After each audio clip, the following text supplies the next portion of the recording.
नमस्कार, cook with निशूमध्ये मी निशू तुम्हा सर्वांचं स्वागत करते।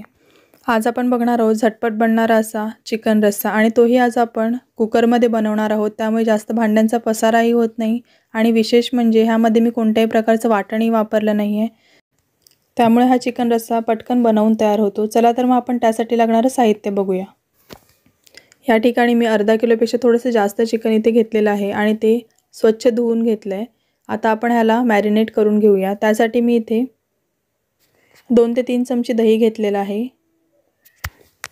त्यामध्ये मी 1 चमचा घरगुती मसाला घालून घेते। मसाल्याचं प्रमाण तुम्ही तुमच्या आवडीनुसार कमी जास्त करू शकता। तसेच अर्धी चमची हळद, 1 चमची धणे पावडर आणि चवीनुसार मीठ इथे मी घालून घेते। ह्या सर्वाची आपल्याला एक व्यवस्थित स्मूथ पेस्ट करून घ्यायची आहे। सर्व मिश्रण आहे ते एकजीव करून झाले। आता मी ह्यामध्ये थोडंसं तेल घालून घेते। साधारणतः 1 ते 1.5 टीस्पून इतकं मी तेल ह्यामध्ये घालून घेतले। मिश्रण आहे ते एकजीव करून झाले। आता हे सर्व मिश्रण आहे ते आपण चिकनला लावून घेऊया। आता हे चिकन आहे ते आपण साधारणतः 10 ते 15 मिनिटांसाठी असंच ठेवून देऊयात। या ठिकाणी आज आपण कुकरमध्ये चिकन बनवणार आहोत। त्यासाठी मी इथे कुकर घेतलाय आणि त्यामध्ये साधारणतः 2 पळी इतकं तेल मी इथे घालून घेते। तेलाचं प्रमाण आहे ते तुम्ही कमी देखील करू शकता, परंतु मी ह्यामध्ये कोणत्याही प्रकारची वाटण वापरले नाही, त्यामुळे मी तेलाचं प्रमाण आहे ते थोडंसं जास्त ठेवलंय। या ठिकाणी मी काही खडे मसाले घेतले ते देखील मी इथे तेलामध्ये आता घालून घेते। मी इथे 3-4 काळी मिरी, 1 तेजपत्ता, 1 चक्री फूल, थोडासा दालचिनीचा तुकडा आणि 2 लवंग घेतलेत। आता हे थोडे खडे मसाले आहेत ते आपण तेलावर परतून घेऊयात। तसेच मी ह्यामध्ये एक हिरवी मिरची देखील घालून घेतली, ती अगदी ऑप्शनल आहे। आता हे मसाले आहेत ते आपण व्यवस्थित परतून घेऊया। मसाले परतून झाले की नंतर त्यामध्ये 2 लहान आकाराचे कांदे आहेत ते उभे पातळ चिरून घेतलेत, ते ह्यामध्ये घालून घेतलेत आणि कांदे आहेत ते आपण थोडेसे परतून घेऊयात। तसंच 1 मोठी चमची आलं लसूण आणि कोथिंबीरची पेस्ट आहे ती ह्यामध्ये घालून घेते।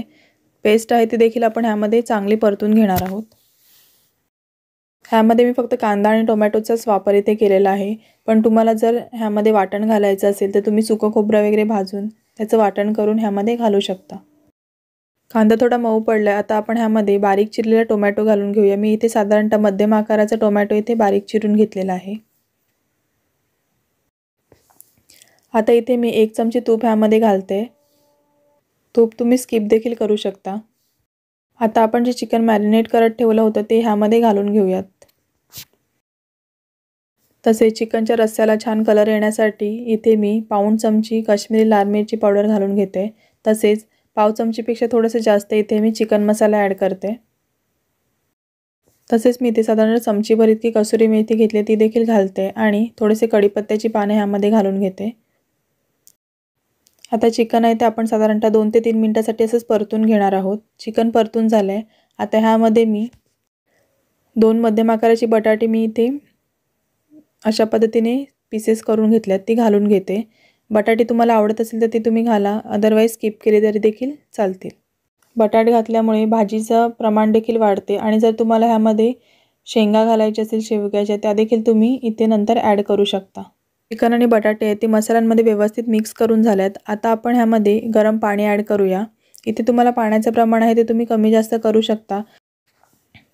आता आपण कुकरचं झाकण लावून घेऊयात। साधारणतः आपल्याला 2 शिट्या इथे घ्यायच्या आहेत।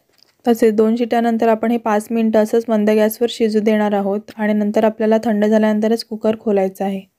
कुकरचं झाकण लावताना कधी शिटी काढून नंतरच लावायचं, कारण ह्यामध्ये वाफ तयार झालेली असते आणि आपण डायरेक्ट जर शिटी लावून कुकरचं झाकण लावायला गेलो तर झाकण आहे ते वर उडण्याची शक्यता असते।